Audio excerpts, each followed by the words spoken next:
What is your first memory of your interaction with Gilliam Ministries? Do you remember how far that's been? And yeah, actually, my first memory is my friend Amy Brown, who is a supports Gilead. Her and her husband. She asked permission if she could give my name and everything to you guys. I had never heard of you, and I had just been diagnosed with cancer, and I said yes, and so I started getting cards, and I still, to this day, Bonnie Hall sends me something every month, and Kathy and some other people, so it's very, I love it. I love getting the cards because we get enough political stuff in the mail today, so I like seeing, oh, Gilead, I got another card, a postcard from Gilead, and they all have a good message. So. Yep. Now, tell us about your diagnosis initially, then walk us through your journey to here. If you can, say 4 or 5 minutes. I know that might be hard, but, I'll try. So 5.5, yeah. So just give us from the time you're diagnosed until where you're at here today. Well, when I was diagnosed, I can remember sitting in the doctor's office with a friend who said, I need to go with you today, and I didn't know why, as she knew. I still hadn't registered that it could be cancer in my foot and ankle. I had a tumor on the side of my foot, one wrapped around my ankle. They did a biopsy like a month before that, and I was nervously joking, and the doctor comes in and says, you have cancer and you're going to lose your foot. And after that, I didn't hear anything. She took it from there, and just to hear the double whammy, you have cancer and you're going to become an amputee. So, I walk pretty good. I had knee surgery this year on the other knee, but I do pretty good walking, and I try to support other amputees. So. And so initially then it started with the cancer that was on your foot and ankle, and then that was your initial surgery and the amputation. Yeah. Now talk about, wasn't there some complication with the amputation to begin with, am I correct?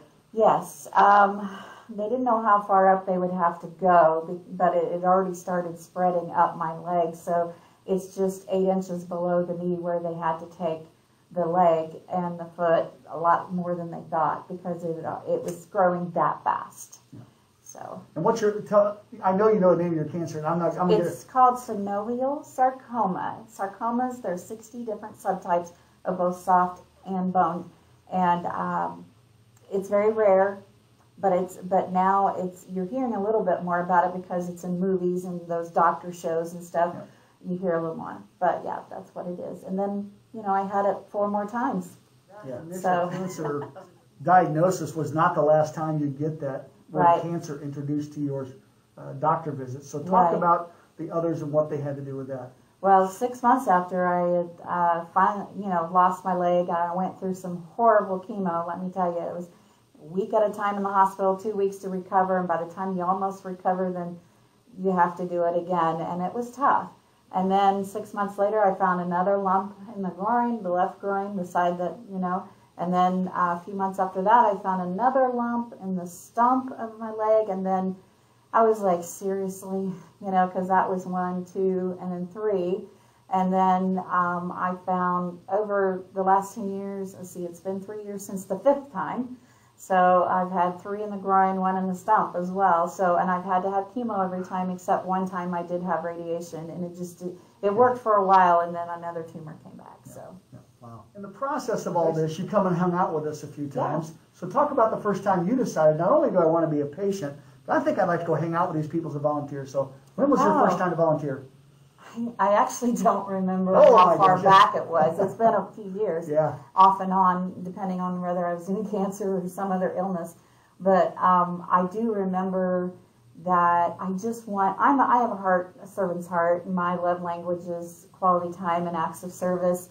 I wanted to feel like I could give back, and so I really struck up a friendship with Bill here and with some of the other staff, and I started coming once a month, maybe twice a month, and I drive from Anderson, which, about 45-minute drive, that's fine with me, and I really feel at home here, and I feel at peace here, because I know these people understand what I've been through, or what I'm going through, and I can remember him letting me sit in his office and just cry, so, I knew I felt safe that I could do that here, so I really enjoy coming, and volunteering. I've done phone calls from home and from here. I've done helped with mailings. I now help with the phone. So, you know, whatever I can do to help, I will give back. Now you left out the one. What? The golf. Oh, the golf tournaments. Yeah, I suck at golf, but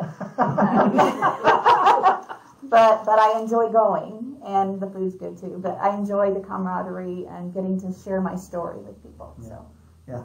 She usually comes out and hangs out on the green or on a tee with me for a portion of the day and hands out goodies, which makes her even more popular. Yeah. And gets to tell her story to a bunch of people. So yeah, it's really cool to have that opportunity to have you there.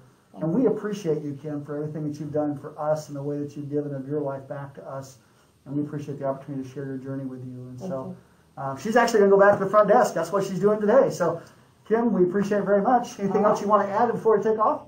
I just want to say thank you to everyone involved with Gilead, and just keep spreading the word, because this organization just grows and grows and grows, and I am grateful for it, and I want to spread the word about how much they love you and love everyone out there.